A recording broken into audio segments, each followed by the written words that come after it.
things are going to get better for the Bucs. These legends are in big trouble. Plus, we'll explain why things are about to get a whole lot more complicated for the G-men, even if they keep on winning. We've got all that and more as we get up with you, starting right now. It's a Wednesday, and we are jam-packed, everybody. Tannenbaum is back in our studio, and the regular Wednesday squad. Kmart's here, Neek is here, Chris Canty he's sitting a little low today, and he's not feeling good. Not feeling good about it. I don't know. Neek and Brandon must have something going on.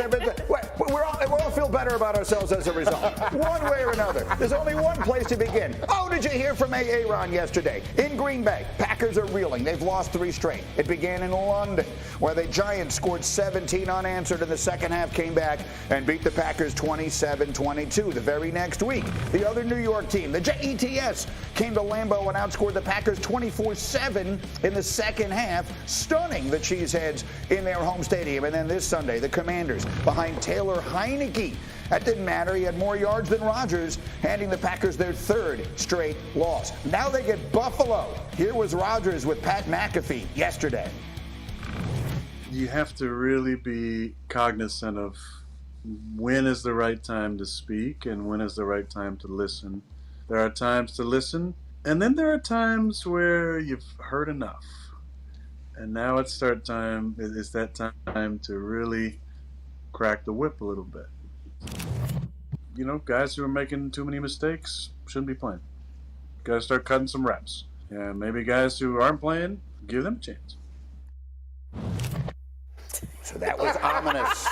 Ooh, Chris Canty, what'd you think of that? Gee, here's the thing. I feel like Aaron Rodgers should take his own advice, man. Stop talking. I'm tired of hearing you talk. And if I'm tired of hearing you talk, I'm sure the guys in the locker room damn sure are tired of hearing you talk. And the fact that you point out guys that are making mistakes, maybe they need to fix those mistakes, and if not, we need to get somebody else in there. Gee, the one thing I don't hear is any accountability on Aaron Rodgers' part. He's not saying we, he's saying they. And when you separate yourself from your teammates, that's never a good place to be in, especially when you're the quarterback, because that's a leadership position by nature. And Aaron Rodgers, there's a lot of improvement that even he can make as the back-to-back MVP. When his offensive line wins all of their blocks on pass plays, Aaron Rodgers' QBR ranks 22nd in the National Football League. So let me tell you, A-Rod, it ain't just the teammates, the wide receivers, the offensive line, it's you too. And instead of being a part of the solution, you're exacerbating the issue by making it public. And G, this is the 2nd week in a row where we've seen Aaron Rodgers challenge the authority of Matt LaFleur. A couple of weeks ago it was we need to simplify the offense. What did Matt LaFleur say? I don't even know what that means. This week he's talking about we need to cut back on guys playing times that are making mistakes. I'm sorry, are you the quarterback or are you the head coach? Do your damn job and then we can go from there. Fascinating. That's and there's a part of me that agrees. How about you, Neek? I mean, it does come across and feel a little bit like arrogant and holier than thou. But when I'm watching the games, when I get to the criticism, Aaron's the last one. Like, it feels like the game plan's an issue. The protection is okay sometimes, but it's also the issue. The receivers are a problem. I do agree, though, like, it feels him putting this dirty laundry out in public feels uncomfortable. He's, like, laughing and joking, and it feels like he's looking down on his teammates. This is something that you can have a conversation in the locker room. But where I do disagree with you, while he's not perfect, he's not the real problem with this offense. He's still making throws. It seems like the play calling is suspect, the lack of running attack is suspect, and the receivers can't get the separation that he's accustomed to. Yeah, see, that's the place that I separate from you, Chris.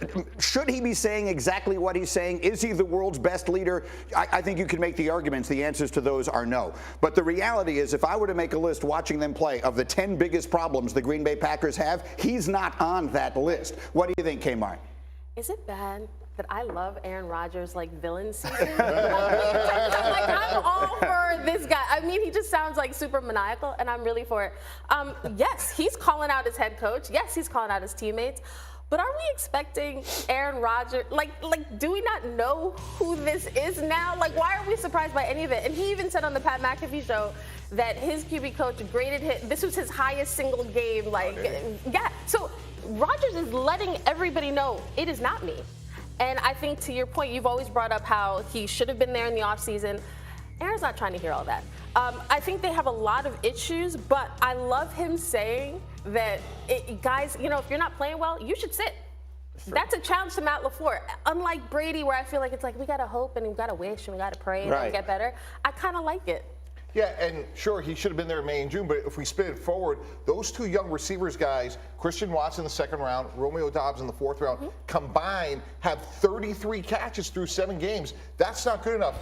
You're going to lose Devontae Adams, and here's a key play in the game, guys. 4th and 1, that's a gotta-have-it moment. They're going to Romeo Doubs. They run a little pivot route, and he doesn't make the play. That is hugely consequential to their season.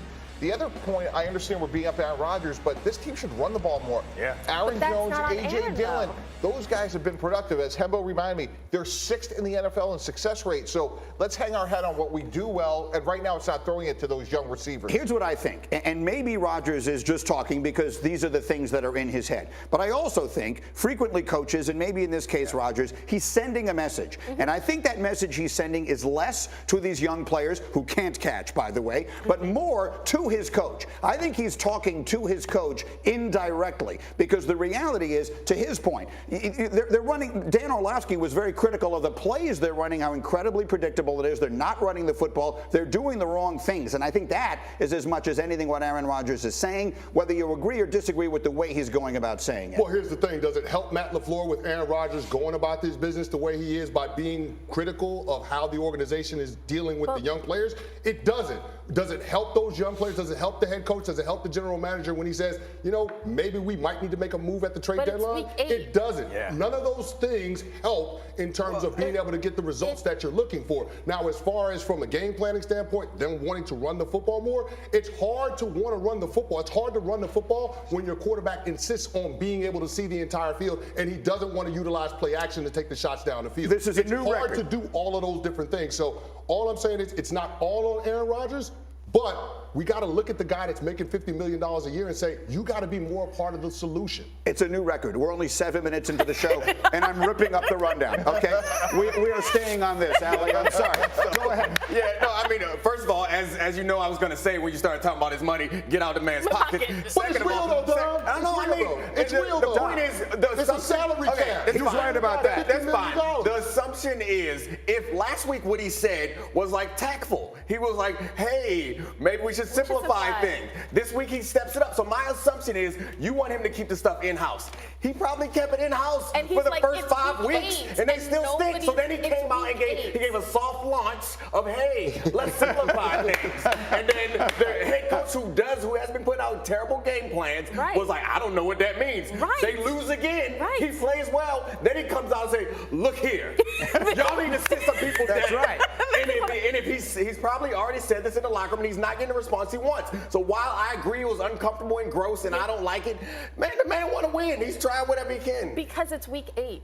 And Matt LaFleur is not doing anything different. We've talked about the identity of this team, where the strengths of this team. It is in the run game. It's not these wide receivers yet, and they keep doing the same thing. I'm going to make an analogy. And Chris Canty, I'm coming right at you. All right. Right before the show came on, you and I, Chris Canty is a crazy Yankee fan, and you were saying, well, why are they bringing back the manager? Why are they bringing back the GM? Doing the same thing over and over again and expecting different results is the definition of insanity. I think that's what Rodgers is saying. We're doing the same things over and over again because they used to work, and they're not working now, and you're not changing it, Matt LaFleur, so I'm going public. And instead of Tom Brady screaming at people sitting on the sideline, he's going on McAfee, and he's doing it with a smile. Well, can I say this? Does anybody have an answer to why the Green Bay Packers blew a double-digit lead against a backup quarterback in the Washington Commanders? Does anybody have the answer? Because the defense stinks. The defense is awful, but it shouldn't be, right, G? They have 7 first-round draft picks on that side. Aaron Rodgers better start tackling better. That's another example of why. Let Chris go. Let Chris go. Go. No. See, here's the thing, Dom.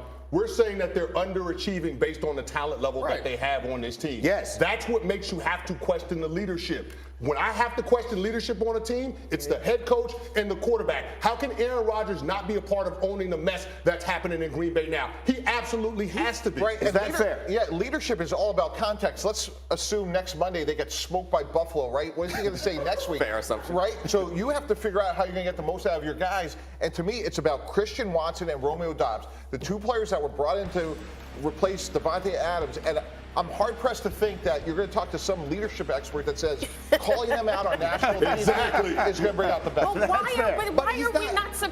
why are we surprised? Like, this is the script. This man spent all offseason talking and talking and talking about what's happening internally, how he wasn't happy, how he wanted the guy in the GM who's in the front office. Now all of a sudden his name is Brian because they're on a good terms.